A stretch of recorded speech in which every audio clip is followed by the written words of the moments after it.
Live. All right, we're here with Jim Wire, IHE member. Good to see you, Jimbo. Thanks for having me. You're welcome. Jim, I'm just going to ask you about 10 to 12 questions, and I just want you to answer them just what comes to heart. Okay. The first, Jim, is who and or what brought you to hunting? How did hunting become part of your life? Well, my family, a little bit. My father, my brother hunted. They used to go away hunting. I was too young to go with them. And then when I got into my teens, a couple of good friends of mine had property in upstate New York. And I guess, my parents, my father and my brother a little bit. And then, like I said, the group of friends that I wound up having in high school, we wound up, like-minded. And, I just always liked the outdoors, so it was, we liked the same things, and went hunting upstate, and basically went from there. So you basically had both friends and family Exactly. introduce Yes. to it. That's great. Jim, if there's a particular hunter or hunters for that matter that you respect the most, who would that be and why? As in, like, people I know personally, or people like I, watch on TV shows. Either or. I probably respect my my good friend Pat. He basically, that little spark that I had basely for hunting. He basically created the burn, the flame. Yeah. I mean, he's a good friend, and I respect how he hunts, and it was probably my good friend Pat. Sure. Pat's a dynamite hunter, no question. I'm going to ask you to use just 3 words, Jim. Okay. And you only get 3 words, but describe the hunting experience in 3 words.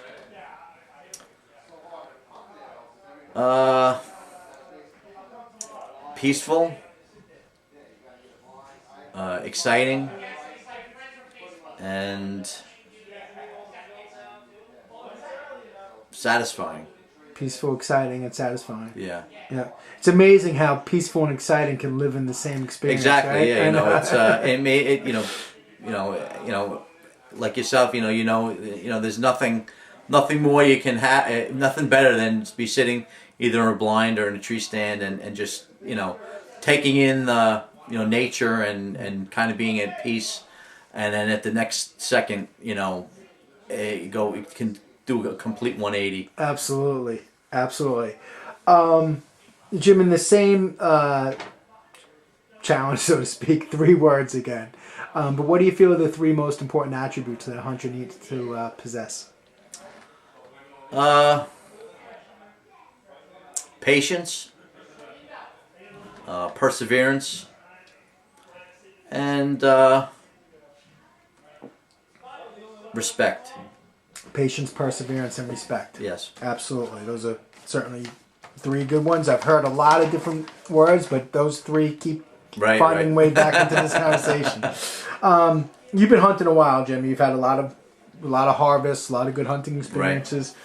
Is there any particular hunting experience that remains indelibly printed on your brain? Well, I have probably the one that's probably most satisfying is when I got the biggest buck I've gotten was an 8-pointer, and it was cold, not extremely cold, but I was up there. Everyone else was working. I was only able to get up there by myself, and my neighbor, the neighbor who has property next to me, was up. But all the normal people that I hunt with couldn't make it, and it was I was up there by myself, and I put a drag out, and I hear the leaves rustling, and I see the buck just going back and forth and hitting my trail, and finally taking that, I took the shot, and the buck ran off probably 40, 50 yards and stumbled and slid down the cliff. But just the fact that I know when we kind of break each other's chops. Like when you say, "Oh, you're not going to be there. I'm going to hunt in your stand," and but just the fact that I was, I put the time in. I was up there, when a lot of people weren't up there, and I was able to take the buck that I got, and like I said, the perseverance that I had, and patience, and to be up there, when a lot of people wouldn't have been up there by themselves, and got to be in it to win it. Exactly, as they say. You hear a lot about unfortunately, about the declining population of hunters and the alleged declining popularity of hunting. Right. What do you feel the future for hunting holds?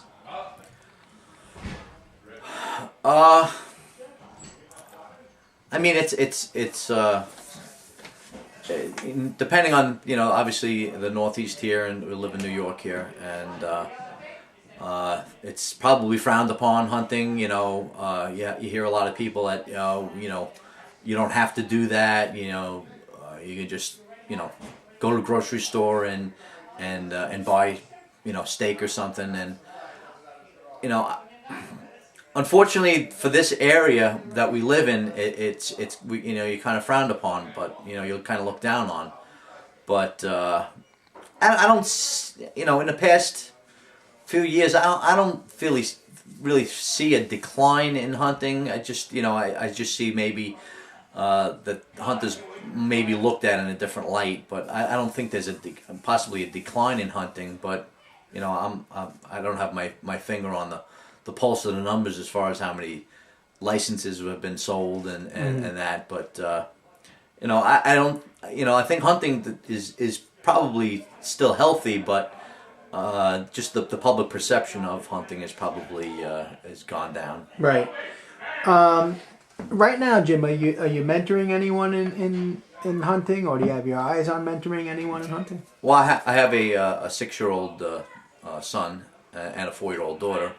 And obviously they're too young to hunt, but I'm obviously trying to get them into the outdoors and enjoy the outdoors, and enjoy hiking and just take in nature, and hopefully I won't have to push too hard, and it'll be a something that they want to do in the future. Right. Jim, you see, you're an avid hunter. You watch the Outdoor Channel. You watch some of these shows. You read a lot of hunting magazines and so forth. A lot of these places profile hunting taking place outside of New York, whether it be in Illinois, Wisconsin, Kansas, wherever it may be. Right. What are the differences you're seeing from what you're seeing on TV and what you experience as a New York hunter? Well, I think that obviously these people are put into an ideal situation. A lot of times it's their ranches and stuff. We hunt private land, or some state land or county land where you really have to there's a lot of legwork that's done prior to these shows. And basically, you live the legwork that you do as far as hunting. You're doing it for yourself, and it's a lot harder than you see on TV. I mean, a lot harder. Right. You've hunted Long Island, upstate New York. Right. Both. What do you think what's unique about hunting Long Island? I guess the vast terrain, as far as you can be in a little hamlet or a town in 10 minutes. You can be in the heart of deer country. It's there's pockets of deer in the weirdest places, and you're you drive 5 minutes and you can be home. It's whereas we drive 4.5-5 hours to hunt upstate. I know there's other opportunities to hunt closer to where we live, but it's, I guess, the different, the vast differences in the, the population, I guess. Land is at a premium. Yes, definitely. Right. Jim, you have any hunting goals right now?